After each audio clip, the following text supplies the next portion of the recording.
అరే మామ, ఈరోజు చికెన్ నూడిల్స్ తిన్నా మామ, స్ట్రీట్ ఫుడ్ స్టైల్లో మస్తుగున్నది. ఇగో మీకు కూడా చూపిస్తా ఎట్లా చేయాలో, జర చూసుకొని మీ ఇంట్లో కూడా వండుకోండి. అర్థమైందా? చికెన్ ముక్కలు కబాబు పక్కన ఎంచి పెట్టుకున్నది ఆయిల్లో మళ్ళా వేయిస్తున్నారు. ఇగో కడాయిలా కొంచెం ఆయిల్ వేసుకొని అందులో కోడిగుడ్డు వలగొట్టుకొని గిట్ట గిప్ప గిప్ప గిప్ప గిప్ప గిలుక్కొని అట్లా వేసిండు. అర్థమైందా? ఎన్నో బతుకు తిరుగు కోసం ఈయన కష్టపడుకుంటా గిట్ల షెఫ్ అయిండంట. ఈయన బెంగళూరు నుంచి వచ్చిండంట మా ఊరికి. గిదో ఇట్లా ఎంతోమంది మంచి షెఫ్ ఈయన. టాసింగ్, ఆ వే ఆఫ్ కుకింగ్ అద్దర కొట్టేసినాడు. స్ట్రీట్ స్టైల్ ఫుడ్ అంటే మనకు మస్తు ఇష్టం. అట్లా అని రోజు తినకుర్రి, అర్థమవుతుందా? కడుపు ఖరాబ్ అవుతుంది. ఇగో గుడ్డు వలగొట్టేసిండు. ఆ తర్వాత పచ్చిమిర్చి కరివేపాకు వేసుకున్నాడు. ఆ తర్వాత కాసేపు వెయిట్ చేసి ఆమ్లెట్ని ఇట్లా తిప్పిండు. ఇప్పుడు క్యాబేజీ, క్యారెట్, బీన్స్ ముక్కలేసి అట్లా ఫ్లిప్ చేసి చూసినారా? ఇంత నీట్గా మన కండ్ల ముందు చేసి ఇస్తుండు భయ్య. ఇప్పుడు వేడి వేడి నూనెలో పొగలు గక్కుతూ వేగుతున్న కబాబ్ ముక్కలు వాసన అబ్బా ముక్కలు కంటుతుంటే అసలు ఆకలి బీభత్సంగా అవుతుంది.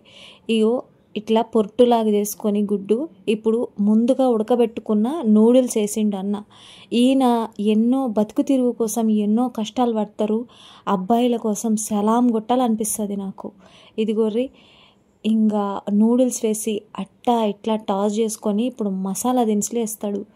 అసలు ఎంత నీట్గా నాకు ఎక్స్ప్లెయిన్ చేసిండు తెలుసా ఈ అన్న. అసలు ఎంత గమ్మత్తుగా చేసిండంటే నిమిషాల్లో చేసేసిండు. కాస్తంత కారం పొడి, కొంచెం చికెన్ మసాలా, కొంచెం garam masala and black pepper powder and కొంచెం బ్లాక్ సోయా సాస్, సాల్ట్ ఇవన్నీ వేసి చక్కగా టాసింగ్ చూసిర్రు. ఇది అంటే షెఫ్ తనం అంటే దీనిలో ఉక్కి పడుతుంది. కొంచెం కొత్తిమీర వేసి అబ్బా టాసింగ్ చూసిర్రా ఎంత హైలైట్ చేస్తాడంటే. అతను నాతో మాట్లాడుకుంటూ మస్తు చేసిండు. ఆయనని అడుగుతూ క్వశ్చన్స్ అడుగుతున్నా, ఎక్కడి నుంచి వచ్చిర్రు మీరు ఇక్కడికి అట్లా ఇట్లా అంటుంటే, నేను బెంగళూరు నుంచి బతుకు తిరుగు కోసం ఈ ఊరికి వచ్చిన అని చెప్తుండు. ఎంతో కష్టపడి చేస్తున్న ఈ వంటకాలని వాళ్ళు చేసేటప్పుడు చూసి ఎంజాయ్ చేయడమే కాకుండా వాళ్ళకి ప్రశంసలు ఇస్తే ఎంతో ఆనందపడతారు. ముందుగా హాట్ ఆయిల్ నుంచి అట్టా కబాబ్ తీసేస్తుంటే కలర్ఫుల్గా కనిపిస్తుంది. ఇగో బయట ఫుడ్ తినకూడదు అది ఇది అంటారు. ఇవన్నీ కొంచెం పట్టించుకోకుండా హ్యాపీగా ఎంజాయ్ చేసిన నేనైతే. చూసినారు కదా, ఫినిషింగ్ టచ్ మాత్రం హైలైట్గా ప్లేటింగ్ చేసి ఇచ్చిండు. అంత ఎర్రగడ్డ ముక్కలేసి మంచిగా ఉంది. అసలు నూడిల్స్ అదిరిపోయింది.